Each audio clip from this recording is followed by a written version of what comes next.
I was never a big fan of Christmas growing up. The story of Solstice came out of a particularly dreary holiday season that I had been going through, where I decided I was just going to take what I was observing happening around me, whether it had to do with dynamics in my family affecting some of the solitude that I felt, some of the loneliness that I felt. I had broken up with a woman that I was very close to, and that happened before the holidays, so a lot of the loneliness I was feeling in my personal life was amplified by things that I saw going on around me in the world. The phrase solstice is related to Christmas because Christmas takes place within the winter solstice, which is seasonally the darkest and coldest time of the year, which has a relation to what Nick is going through.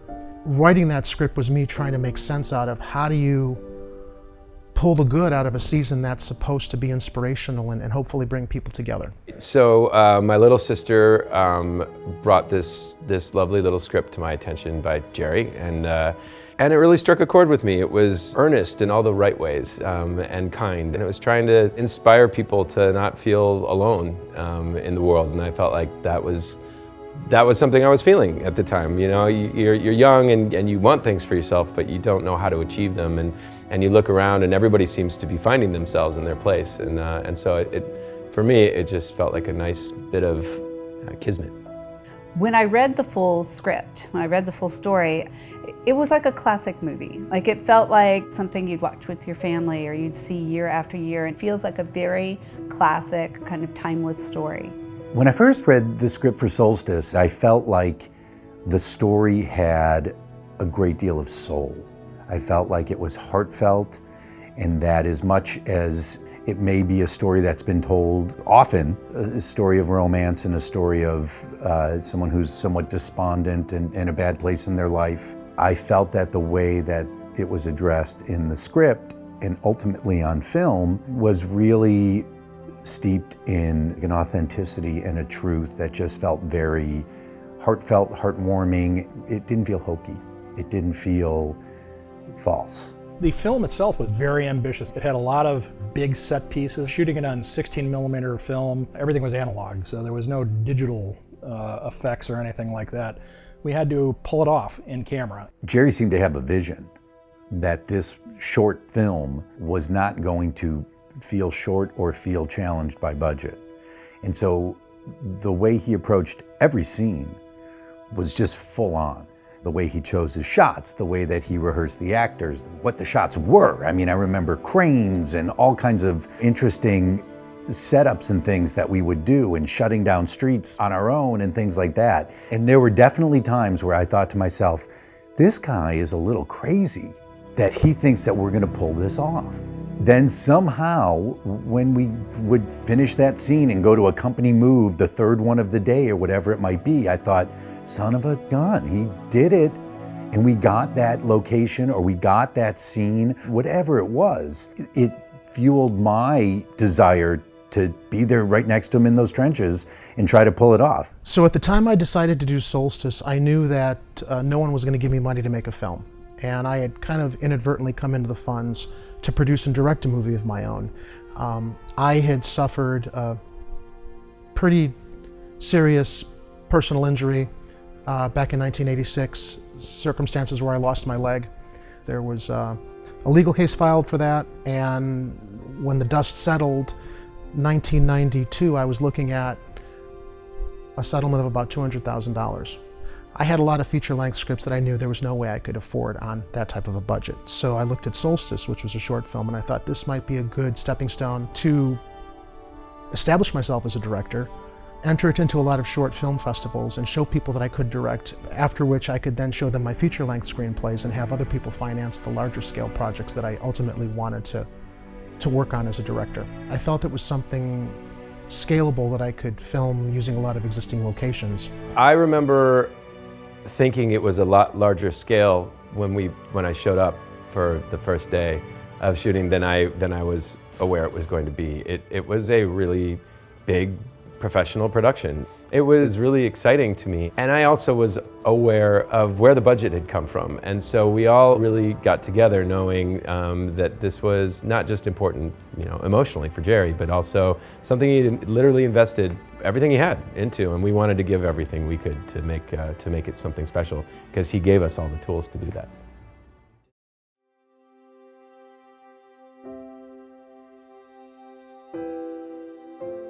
When it came to casting the role of Nick, I was trying to find somebody who could reflect some of the semi-autobiographical parts of that character without playing me. I didn't want someone to play me, but I wanted someone to kind of play the things that the character was going through. So thankfully, my friend Kelly put me in touch with her brother Mike.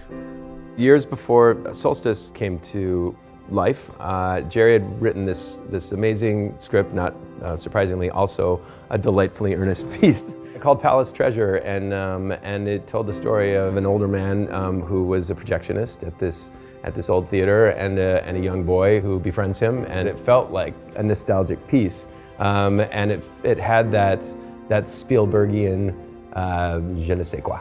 So I read it and I loved it, and we became friendly, and then also I think developed a respect for each other's creativity, and more than that, what we hoped for ourselves in the future. One of the things that I recognized in Mike when I cast him was that he understood the sense of loneliness that Nick was going through, the isolation. He was such a key component in making this work, was finding the right leading man. And I would pair my actors up during the auditions, the actors with actresses, to try to see if I could find the chemistry between Nick and Christine. So Mike read with one other actress who was very good, but then in came Mary McLeod. So 25 years ago, I had just moved to Chicago from San Francisco.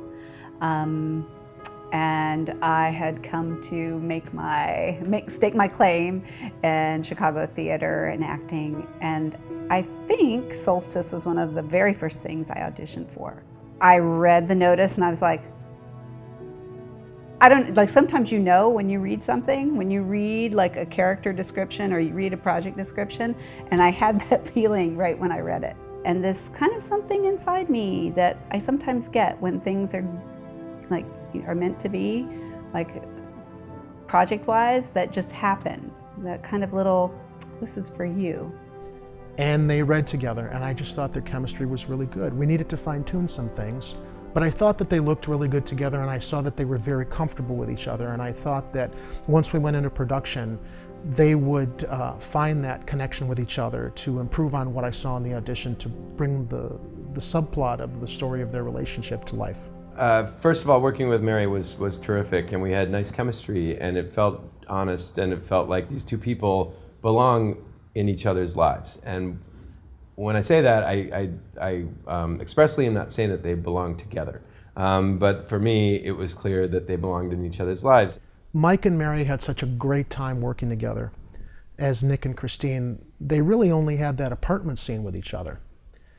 And as we went through production, Mary and Mike kind of came to me and they said, we want another scene together. And I'm like, well, I don't know how we can do that, because it was kind of resolved in the apartment scene, and I don't want Christine coming back at the end, because I don't want this to be a cheesy, happy ending. Oh, they got back together.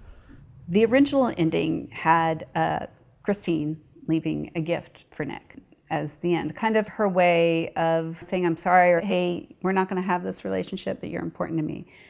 And it just didn't sit right, quite frankly. Jerry was very adamant that he didn't want them to get back together, and I think we were all on board with that. But it seemed like a little materialistic, like the whole problem with gifts. That's not what we've learned through this movie, and kind of what, part of the moral of the story is it's not about the tangible thing, it's not about the gift, it's about something a little deeper and personal.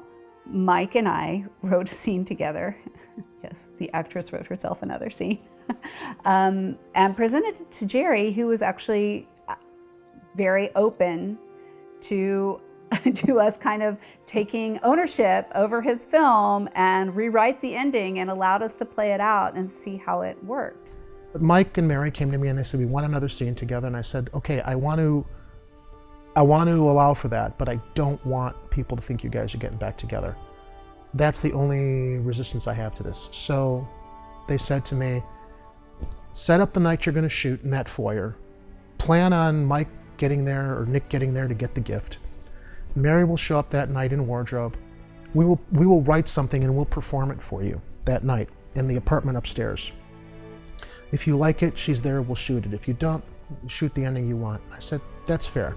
So so Mary and I wrote something brazenly and presented it. So it was like a cold, snowy night over on Wayne Street behind the Music Box Theater. We had that 2-flat apartment. Snow, cold, crew. Mike and Mary performed what they scripted for me. And then he said he agreed with us. And I said, you guys are right. This works, and I don't think you're getting back together. I think you're reconciling with each other in a way that shows, even if you're not supposed to be together, there's love between you. And at the holidays, for people to recognize that and embrace it as best that they can, I think doesn't signal a happy ending, but a hopeful ending. And that's what we ended up going downstairs and shooting. Of course, now I realize it cost Jerry money and time, but he was generous and we shot it and it stayed in the film. And I think it was the right call, and I hope Jerry agrees. I know that we said we didn't think they got back together, but I have to say, after watching it again, I'm like, they totally get back together.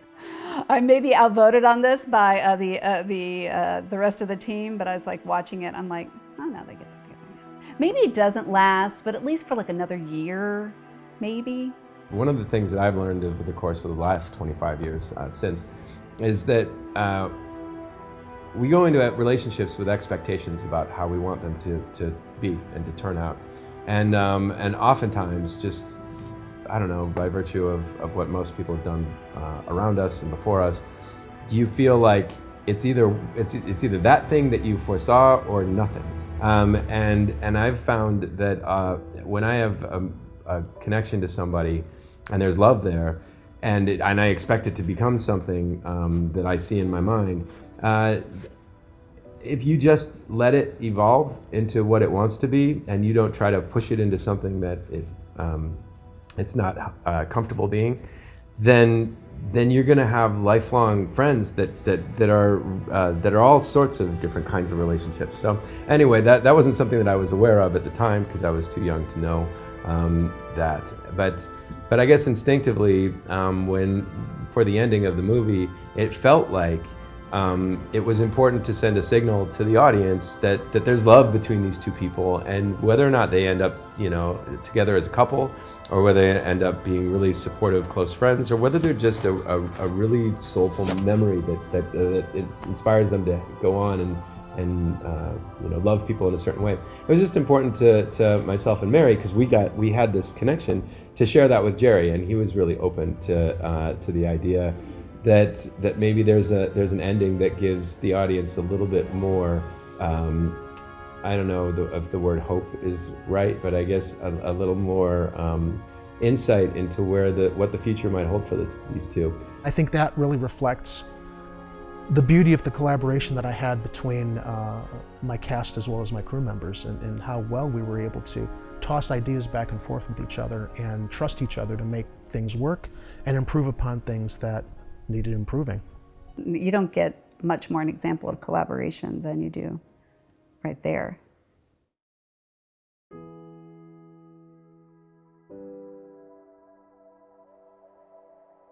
So when I had my script done, one of my very good friends at Columbia College, who I also went to high school with, was a young lady named Mary Mitchell.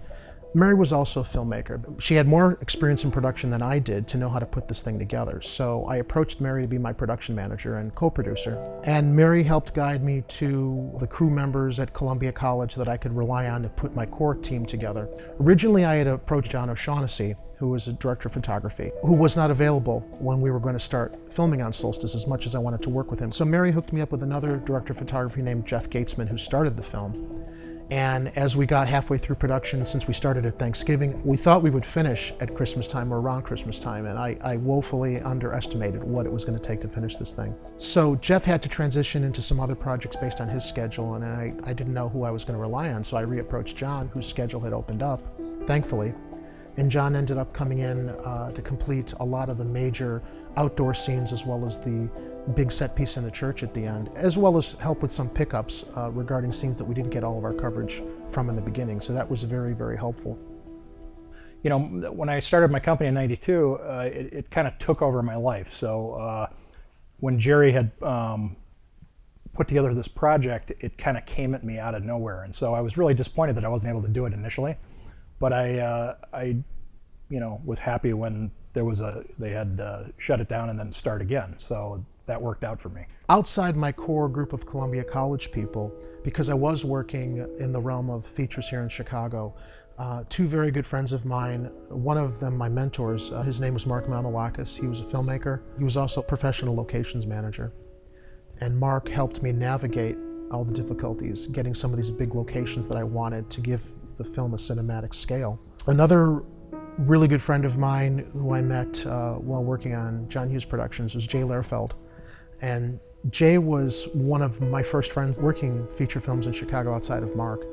And I knew that he was very experienced, and I invited him to come on as one of my assistant directors. I want to say Solstice started while I was still working as a production assistant on Dennis the Menace. And Jerry called me up and mentioned that he was making this film, and would I be interested and available to help out on the crew. As an assistant director, I'd started doing a little bit of second assistant directing on the second unit of Dennis the Menace, and Jerry enlisted me, and it was, I don't remember exactly, but probably a few weeks into the process when he also mentioned to me that he had a role that he wanted me to play as the friend of the lead, the coworker, the office coworker. And I really hadn't acted much, but he convinced me that he would treat me gently and that I would come off okay on film, with the exception of the dreadful hair that I had back in 1993. I feel like I did okay. And so I ended up working as the assistant director on the film for a number of the scenes, particularly some of the bigger ones at the Music Box and at the church. And then also had, just one day I think we had in the office, maybe 2 days, that I was playing the role of Jay. I also relied on another very good friend of mine from Columbia College named Rika Lindstrom. And where I had Mary Mitchell start off as my production manager, she had scheduling conflicts. Rika came on to take over production management responsibilities, along with another gentleman named Marty Shannon, who ended up wrangling the hundreds of extras for all of these big set pieces that we had. I had another friend of mine, Tammy Berman, who helped assistant direct, Beatrice Schneider, who was the art director. I had an incredibly dedicated and devoted crew. It was just a wonderful menagerie of professional friends I worked with, as well as students, and we formed this little family.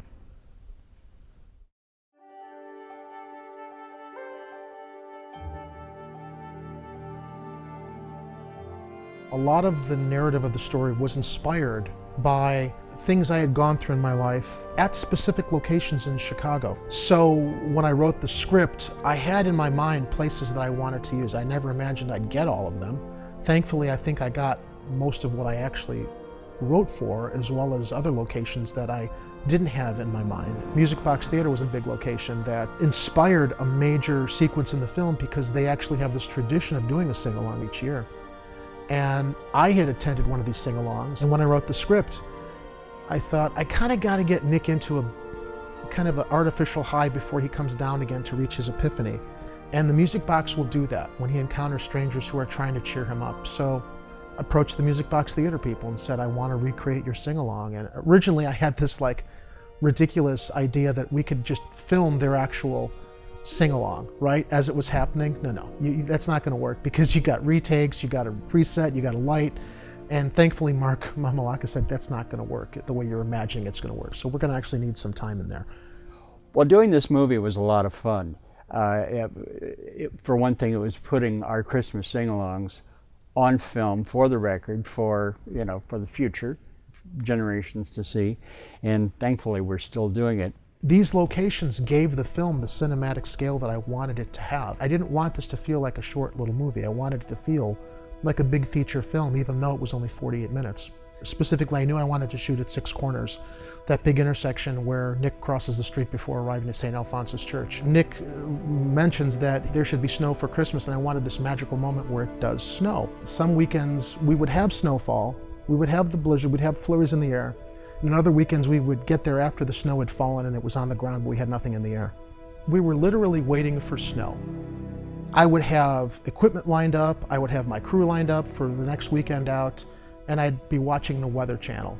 The workaround at the time was me standing on a ladder between the camera and between Mike and shaking a box of potato flakes, Hungry Jack, so that we had like flurries in the air to kind of consistently keep it like scene to scene, location to location. I remember it vividly. That stuff was delicious. It didn't always work, but one of the wonderful things about restoring the film was that I was able to finally fix that by digitally adding snow, just a little bit, so that there was a consistency, getting Nick from the Music Box Theater to St. Alphonsus Church and home, so that we consistently had snow flurries in the air. I knew a lot of things in theory that I hadn't really put into practice, and one of them was like that scene where he sees the North Star. And so I said to Jerry, here's what we're gonna do. We're gonna do it like they used to do it in Hollywood, which is we're gonna film the shot, do 3 or 4 takes. We're gonna take the first take out of the camera, recant it, and then at a later date, we're gonna go back, wind it back, and shoot a star in the right position and double expose it in camera. It's an in-the-camera optical effect. So that, you know, for a long time, I mean, that film sat in the can for 6 months or something. And, you know, the whole time I'm thinking, well, I told him this will work, so it better work. And much to my delight, when we put the star filter on the camera and shot that pinhole of light and double exposed it onto the shot of the water tower on the top of the building, it actually worked. For years before I ever even thought of Solstice, I would pass St. Alphonsus Church. Every time I passed this church, I thought, this church deserves to be in a movie. It's just beautiful. So when I wrote the script, I was thinking of St. Alphonsus Church, which miraculously, when I ended up going there, I don't know that Mark helped me set that up, but I went to the priest, I went to the parish, and I said, I've written this Christmas movie. Your church inspired this scene, and they couldn't have been more cooperative. They didn't even ask me for money. I mean, I donated money to them because I wanted to give them something that I had, but they opened that church to us over the holiday season. I think we shot overnights, 3 nights we were scheduled in that church. We brought in a couple hundred extras. We would start at like 6 or 7 p.m. and go through 3 or 4 in the morning. We went back for pickups the following week. We had some issues with some equipment problems, so we needed to get some other, and the church was nothing but accommodating. It seemed like every time we shot, we ended up with a different camera. I think we had an Eclair camera and a CP16 and Arri cameras, but we were using the super speed, so some of the cameras didn't have the right lens mount, so we had to get a lens adapter. And the first time we shot the crane shot up to the choir, the back focus was off, and we had to come back and redo it. And I thought Jerry was going to fire me after, you know, the stuff was out of focus. But luckily, we were able to go back and do it. And you know, it was actually very inspiring, because to see that gigantic space filled with all those extras every week, I mean, I think we went in there at least 3 weekends in a row, you know, all night long, 200 people, unpaid. I don't know how, I still don't know how that was done. You know, I know that there was hours and hours put into phone calls and begging and, you know, promising people things and, you know, coffee cake or something. But we got it done, you know, and it was incredible. So the night of the church scene, which is the pivotal moment where Nick has a revelation, really. There had been planted earlier in the movie was, you know, that this Christ child figure had been stolen from the church, and Jerry was under a lot of pressure that night, and he was under pressure most of the nights, but this one in particular, because there were a lot of extras, and you had to smoke the whole church. It was cavernous, and you know, we had limited time, and it was a night shoot. People were exhausted, and I think it was towards the end of the whole thing. And so there was tension, and you don't want tension in a church. It was supposed to be that moment. So anyway, the nativity scene where the Christ child figure had gone missing, I found it. And so I think I stuffed it under my jacket. And Ramona played the usher, and she had this great expressive face with those beautiful large eyes. And so I hid it under the Christ child figure under my jacket, and I think the lines were something like, isn't anyone upset about the Christ child figure be stolen? And she looks at me and says, no, or something, and I said, well, I found it. The church at that time was the biggest, it may still be, one of the biggest set pieces I've ever shot in at all. Originally, Jerry was going to rent a professional lighting truck and bring in a professional lighting engineer and so forth. And he was going to do that only for the exterior of the church. And then he said, well, we won't need it inside because there's lights. And I said, no, that's not true. So we ended up lighting the inside of the church too. And we literally emptied a 10-ton truck into the church. And I rented a bunch of specialty lights. It was one of the most successful things I'd ever done in terms of planning and executing, because it actually turned out the way I planned it. And as I recall, we shot that scene. I was using Fujifilm, and I think they had already started with Fujifilm, if I'm not mistaken.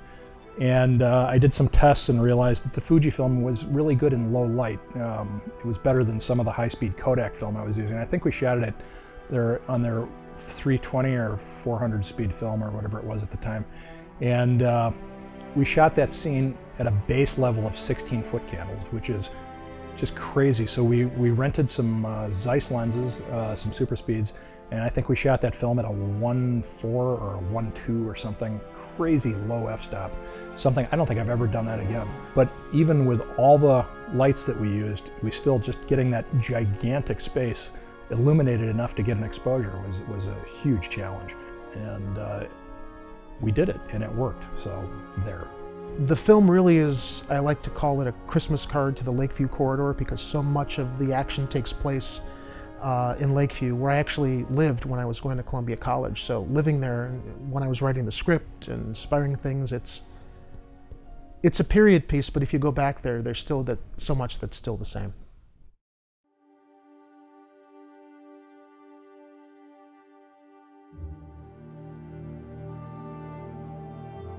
So keep in mind, when I started working on Solstice after I put my crew together, I never formally put a budget together.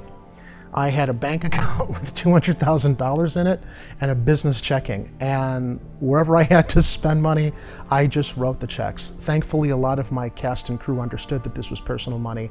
I did end up paying some of my above-the-line people and some of my lead cast members what I could. I didn't know what it was going to cost, because at that time too, I didn't have the experience to know I should put a budget together. By the time we were done with the film, I think I had spent $75,000 on production.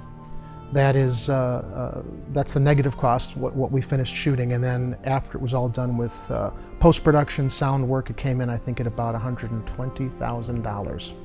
I don't know that I expected I was going to spend as much money on this film as I ended up doing. Thankfully, towards the end, with the wisdom and the guidance of some friends who said, film festivals are great, but you need to make some money, you make some of your money back on this.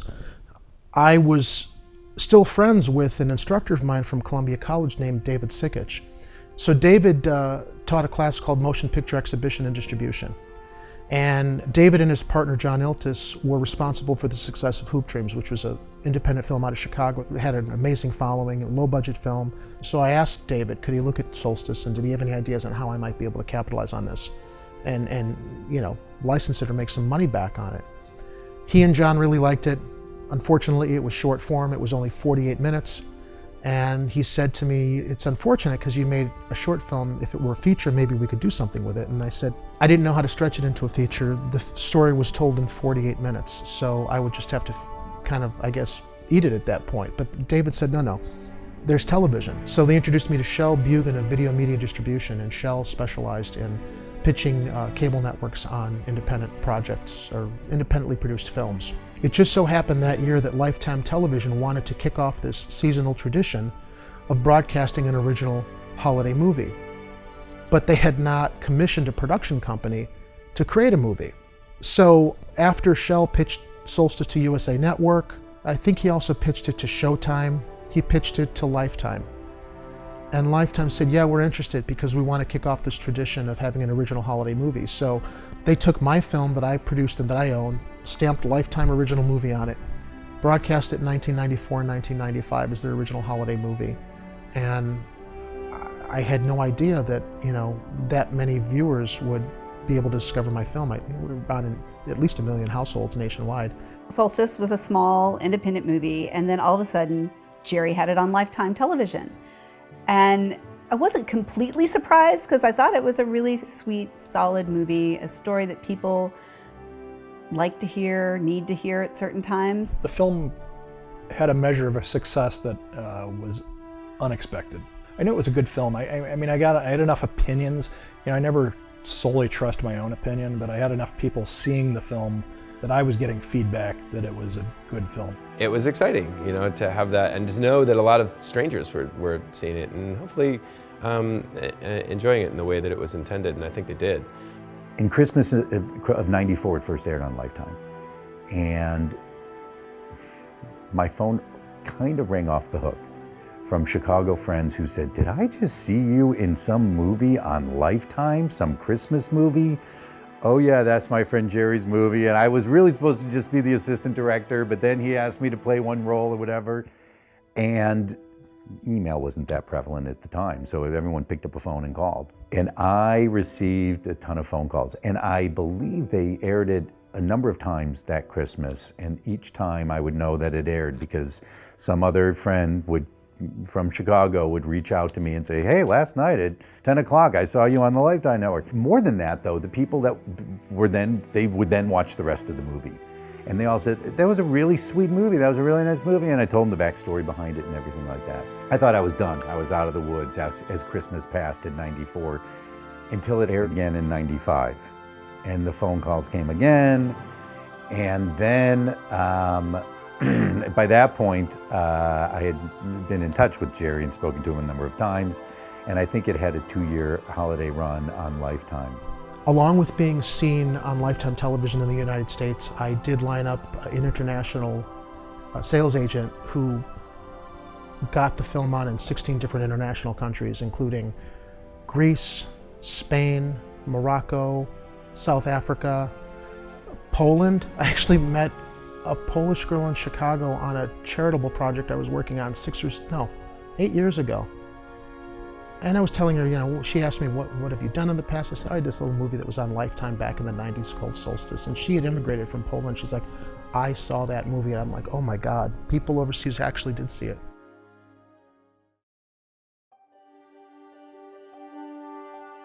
In 2004, I did a 10-year anniversary release of Solstice on DVD. It had enjoyed some limited release on VHS, and I retitled the film The Night Before Christmas because I figured from a marketing standpoint, it was going to be easier for people to find it on Amazon if they were doing searches for movies with Christmas in the title than Solstice. I mastered it in the best possible format for standard definition televisions at the time, but as the years have gone on, you can't put a standard definition DVD into a high definition TV and have it look like it's supposed to look. So the inspiration for restoring Solstice came from the fact that I was embarrassed showing the old DVD because it looked bad. To show all the work that we did on that film in a standard definition format on high definition TVs, it didn't live up to how I wanted it to look. I decided in 2015, since I had the original negative elements and the 25th anniversary was coming up, that I would do a proper restoration of the film, and I had no idea how I was going to do it or what was involved. But I just knew that a lot of people wanted to see my film and I wouldn't show it to them because I knew it was not going to look right on a high definition television set. So I decided I would crowdfund the restoration. Luckily, all of my negative elements were in safe storage, and I had my original A/B rolls, which were what release prints were generated from. So I found a transfer house in New York called Metropolis Post, told them what I needed to do, that I needed these scanned in 2K so that I could properly present them on high definition format. Even after I had the 2K scan done, there were scenes that would have vertical scratches that were on the original negative that had to be removed. There would be dust or fiber here or there based on how clean the gate and the camera was at the time. I ended up teaching myself this restoration software program. So I literally went through the film frame by frame to remove scratches, to remove dust. Using this software was able to allow me to completely clean the film in a way that it looks better now than it ever looked in the past. And I think it ended up taking about 2 or 3 months side time that I was working on it so that there's no issues anymore with scratches or dust or fibers in the final picture element. Once I finished the digital cleanup on the film and added the digital snow, I ended up working with a professional colorist here in Chicago named Pete Janata. Pete was able to bring out a vibrancy in the film that even the color timer back in 1992 could do. Because remember, back in 1992, you're dealing with a laboratory and you're dealing with negative that is printed to a film element, and you don't have the opportunity after it's printed to make adjustments. You've got very professional people at the time who knew what they were doing to get it close. Now with a professional colorist using digital tools, I was really able to balance every scene color-wise to make it look exactly the way that I wanted. So it's got this vibrance that it never had before that really brings it to life even more.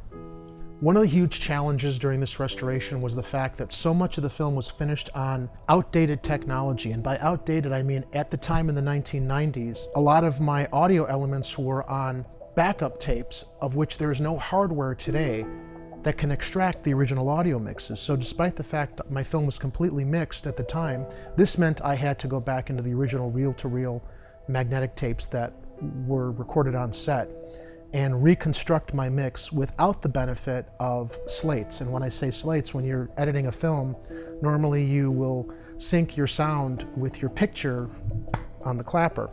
Well, the film is done.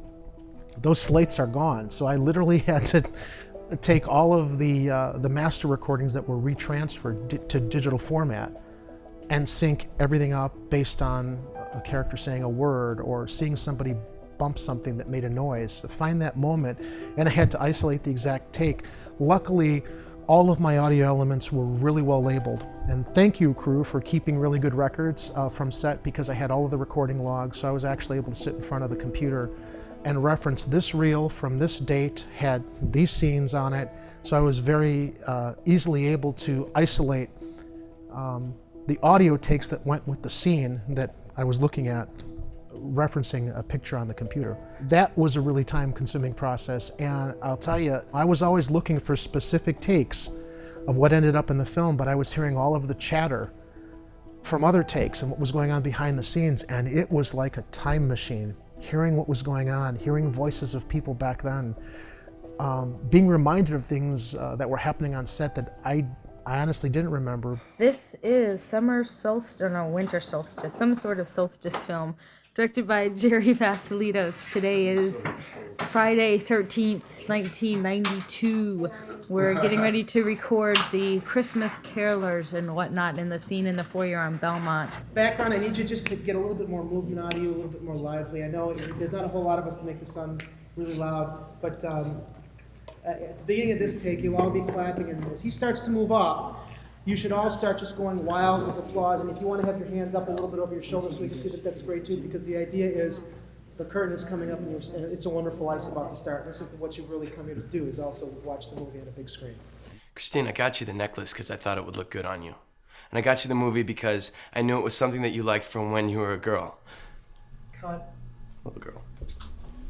Sorry.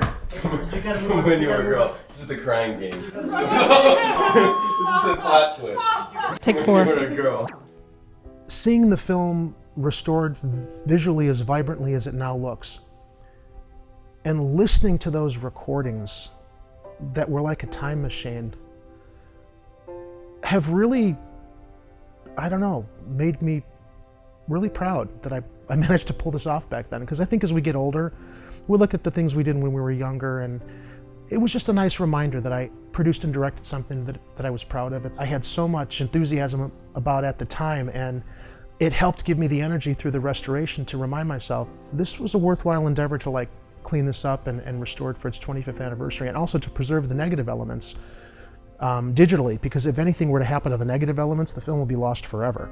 But this way I was able to not only preserve the negative elements with the crowdfunding, but restore it to show to new audiences.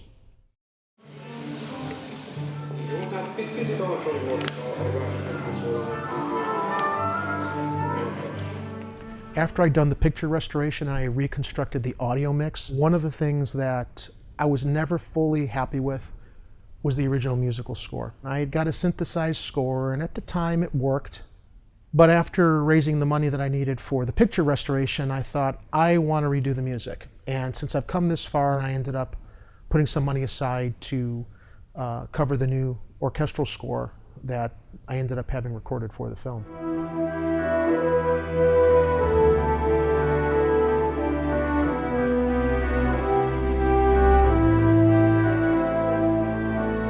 Back in 2016, I got an email from Jerry Vassilatos about the possibility of rescoring the movie Solstice. It sounded like a very exciting project for me because I was never involved in a movie which was shot 25 years ago. And the good thing about working with Jerry is that he exactly knew what he wanted to hear. He gave me guidance. I came up with more of a holiday music, but pretty soon I understood that this was not what Jerry wanted. This is more of a drama, and he was looking for a drama score. So my score shifted from being a holiday music to a drama score. We kept a little bit of the holiday emotion, but overall the tone of the film score got into a more serious direction. I understood that the message of this movie is coming from his heart, so it was really important for me to grab that and try to support it with my music.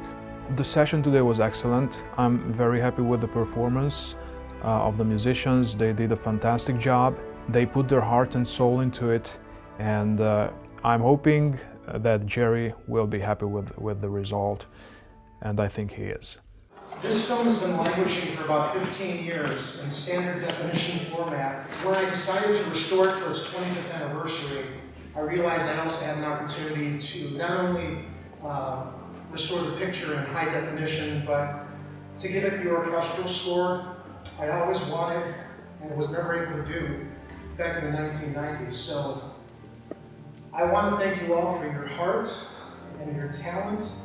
All of you, along with the balloons, have just really helped breathe new life into this, and it looks like a brand new movie to me, and your music makes such a difference. Restore this properly for new audiences as well as old audiences for posterity. Thank you. Thank you. A few weeks ago, Jerry sent me some audio files and for the new musical score of the movie, and it really just elevated the whole picture. It just made it's what it was always. It's that little thing that you couldn't put your finger on, that wasn't quite there, but it didn't matter at the time. But now that it is there, you're like, finally, the movie's exactly how it was meant to be, and that's a really good feeling. The music is gorgeous. I've heard parts of the new musical score. I haven't seen the whole thing. I actually watched a little bit while they were streaming, while they were actually recording it on the other side of the world.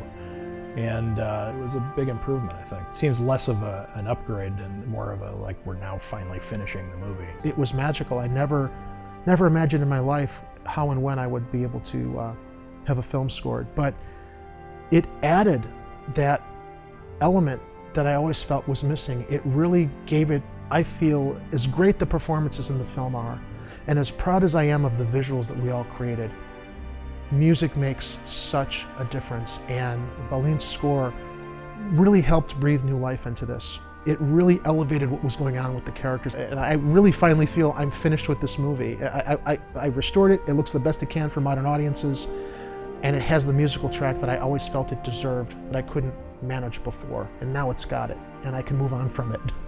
I'm not the least bit surprised that we're sitting here talking about this again.